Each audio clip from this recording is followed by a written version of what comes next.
Selamat pagi Bu Lisa dan teman-teman. Saya Dewan Christian dari kelas 12 MIPA akan menjelaskan tentang penerapan hukum Faraday dalam kehidupan sehari-hari. Dan untuk materi ini saya memilih dinamo sepeda untuk topik pembahasan utama saya. Oke, baiklah.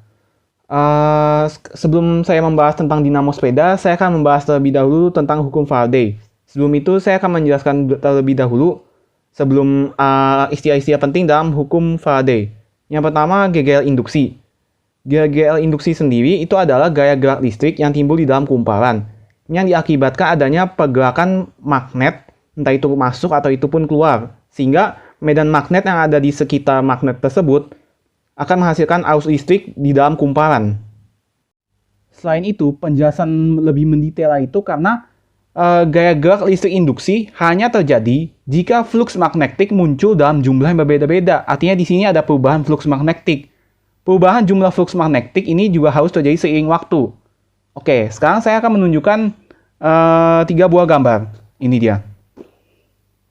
Oke, di situ bisa dilihat ini merupakan percobaan singkat untuk menghasilkan GGL induksi menggunakan magnet dan juga kumparan. Oke, mungkin teman-teman sekalian bertanya, kenapa magnet yang dimasukkan atau dikeluarkan itu malah menghasilkan arus listrik, sedangkan mengapa magnet yang diam di dalam kumparan itu tidak menghasilkan arus listrik sama sekali? Oke, jadi pertama-tama saya akan jelaskan terlebih dahulu. Magnet itu kan terdiri dari kutub utara dan juga kutub selatan. Dan di sekitar magnet itu ada sesuatu yang tidak terlihat, namanya medan magnet. Kalau misalnya teman-teman tahu serbuk besi di sekitar, pasti kelihatan kayak pusaran-pusaran. Nah, untuk melihat bentuk pusaran-pusaran medan magnetnya seperti ini gambarnya. Oke, kalian teman-teman sudah melihat medan magnet. Oke, jadi medan magnet itu akan selalu mengalir bergerak dari kutub utara ke kutub selatan, seperti pada gambar tadi. Nah, ketika magnet digerakkan, entah itu dimasukkan dalam kumparan atau dikeluarkan dari kumparan, maka garis-garis medan magnet itu akan menembus ke dalam kumparan. Jadi garis-garis medan magnet tadi tuh yang pusaran-pusaran tuh menembus masuk ke dalam kumparan. Nah, pergerakan magnet ini akan menghasilkan perubahan garis-garis medan magnet yang menembus kumparan. Jadi itu di sini bakal terjadi perubahan yang tadi pusaran yang mungkin kayak bentuk tadi bakal berubah bentuknya. Seperti pada gambar berikut. Lihat kan kayak ada tanda panah yang menembus ke dalam gitu. Tapi ada juga medan magnet yang di luar kumparan juga. Nah, ketika ada perubahan garis-garis medan magnet yang menembus kumparan ini, maka akan ada arus listrik yang mengalir di dalam kumparan. Jadi itu perubahan medan magnet tadi kan nembus nih ke dalam kumparan. Nah, ketika menembus, maka medan magnet tadi kan terjadi perubahan kan, bisa lihat bentuknya berubah tadi itu kan. Nah, medan magnet ini akan yang menembus kumparan ini akan menghasilkan arus listrik yang disebut dengan GGL induksi. Nah, jadi kita semua bisa menaik suatu kesimpulan bahwa ini merupakan flux listrik. Flux listrik adalah garis gaya medan magnet yang menembus atau memotong suatu bidang atau benda yang merupakan dalam percobaan ini, dalam yang tadi gambar tadi saya tunjukkan adalah kumparan atau benda lain bisa juga secara tegak lurus dan menghasilkan GGL induksi atau arus listrik yang mengalir di dalam kumparan tersebut. Lalu kenapa magnet yang diam di dalam kumparan nggak menghasilkan arus listrik? Padahal kan medan magnetnya juga ada medan magnet juga di sekitar magnet tersebut. Karena seperti yang tadi saya jelaskan di awal tentang GGL induksi, itu kan GGL induksi itu baru bisa terjadi itu kalau ada flux magnetik yang muncul dalam jumlah yang berbeda-beda dan harus ada perubahan seiring waktu. Jadi itu nggak boleh diem doang, harus ada pergerakan. Kalau misal diem, dia bakal dalam kondisi normal diem begitu aja. Sementara kalau ada pergerakan, dia bakal berubah terus. Kita masukin, tak berubah medan magnetnya, terus kita keluarin berubah. Itu dia flux magnetik. Baiklah, kita sudah mengetahui apa itu GGL induksi, kita juga telah mengetahui apa itu flux listrik. Sekarang saatnya saya memberitahu apa bunyi hukum Faraday yang ada tertulis di buku fisika ini. Oke, jadi bunyi hukum Faraday. GGL induksi yang timbul pada ujung-ujung suatu penghantar atau kumparan adalah sebanding dengan laju perubahan flux magnetik yang dilingkupi oleh loop penghantar atau kumparan tersebut.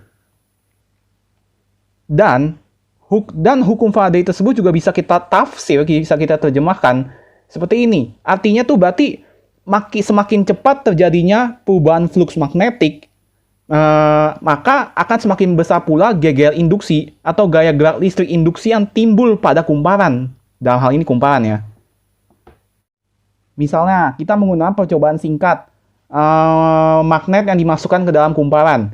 Ketika batang magnet dimasukkan ke dalam kumparan dengan semakin cepat, maka GGL induksi yang dihasilkan maka akan semakin besar pula. Seperti itu. Begitu juga sebaliknya, kalau kita gerakkan dengan kumparan, maka perubahan flux magnetiknya otomatis berarti makin pelan dong perubahan flux magnetiknya. Berarti GGL induksinya yang dihasilkan akan semakin kecil yang timbul. Seperti itu. Baiklah. Setelah kita mengetahui konsep hukum Faraday, apa itu GGL induksi, lalu apa flux listrik, kita sekarang akan masuk ke topik utamanya, yaitu dinamo sepeda sesuai yang saya pilih. Sekarang saya akan menunjukkan terlebih dahulu bentuk dinamo di dalam dunia nyata, seperti ini. Lalu saya akan tunjukkan pula bagian dalam dinamonya, seperti ini. Oke, saya akan menyebutkan satu demi satu terlebih dahulu bagian-bagian dinamonya. Yang pertama, ada roda dinamo yang paling atas kayak tutup botol. Itu merupakan bagian luar yang terhubung dengan roda sepeda. Nantinya roda sepeda yang kita kayu itu kan nanti bakal ngerakin roda sepeda. Roda sepeda itu akan menggerakkan roda dinamo tersebut. Nah, lalu bagian kedua ada sumbu dinamo yang terhubung langsung dengan magnet. Lalu ada inti besi yang berbentuk seperti U yang di sekitar magnet. Lalu ada kumparan yang warna merah itu yang meliliti inti besinya. Lalu ada kabel yang terhubung langsung dengan bola lampu. Nah, ini bukan bola lampu sepeda sih, tapi untuk pemisahan seperti itu. Sekarang, saatnya saya menjelaskan fungsinya, cara kerjanya seperti itu. Oke, sekarang saya akan menjelaskan terlebih dahulu fungsi dari dinamo sepeda. Jadi, fungsi dinamo sepeda ini adalah mengubah energi kinetik atau energi gerak menjadi energi listrik. Dalam hal ini, energi kinetiknya adalah kayuhan sepeda kita, roda sepeda kita, yang akan menggerakkan dinamo dan menghasilkan energi listrik yang berguna untuk menyala lampu pada sepeda. Tapi cara kerjanya yang sesungguhnya tidak semudah itu. Ini akan lebih sulit. Oleh karena itu saya akan menjelaskannya secara mendetail. Pertama, bagian roda dinamo. Seperti yang saya sudah bilang tadi, roda dinamo ini kan bagian luar yang terhubung langsung dengan roda sepeda. Nantinya roda sepeda tadi akan menggerakkan roda dinamo sesuai dengan kecepatan sepeda kita, tergantung kecepatan sepeda kita. Nantinya roda dinamo itu kan terhubung dengan sumbu dinamo. Roda dinamo ini akan memutar sumbu dinamo yang terhubung langsung dengan magnet yang bentuknya itu bulat hitam itu tuh. Nah, sumbu dinamo yang terhubung langsung dengan magnet ini akan menggerakkan magnet dengan cepat sesuai dengan kecepatan sepeda dan kayuhan pedal sepeda. Seperti yang sudah saya bilang sebelumnya, magnet itu kan punya medan magnet. Magnet yang mengalami perputaran dengan cepat tadi akan membuat garis-garis medan magnet tadi menembus ke dalam kumparan, dan garis-garis medan magnet ini akan mengalami perubahan sesuai dengan kecepatan perputaran magnet sehingga dapat menghasilkan arus listrik yang mengalir di dalam kumparan tersebut yang disebut dengan GGL induksi.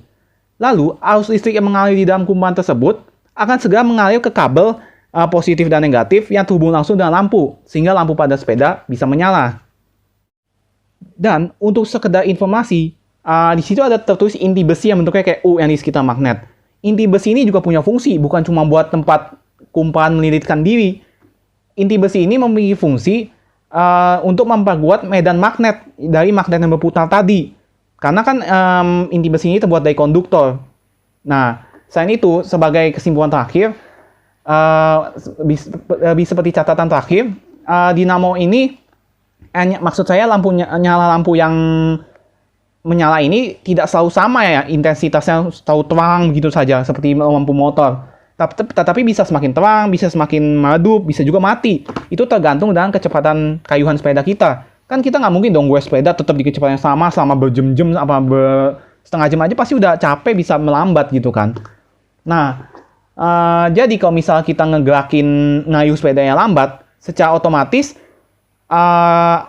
arus listrik yang dihasilkan itu juga akan semakin kecil, GGL induksinya makin kecil tuh. Tapi kalau kita ngayuhnya makin kencang, perputaran magnetnya makin kencang dong, makin kencang gitu.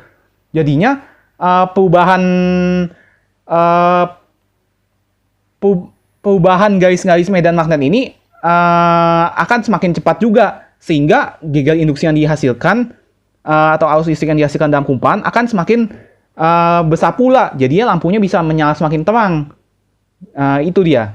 Sekian penjelasan dari saya. Terima kasih.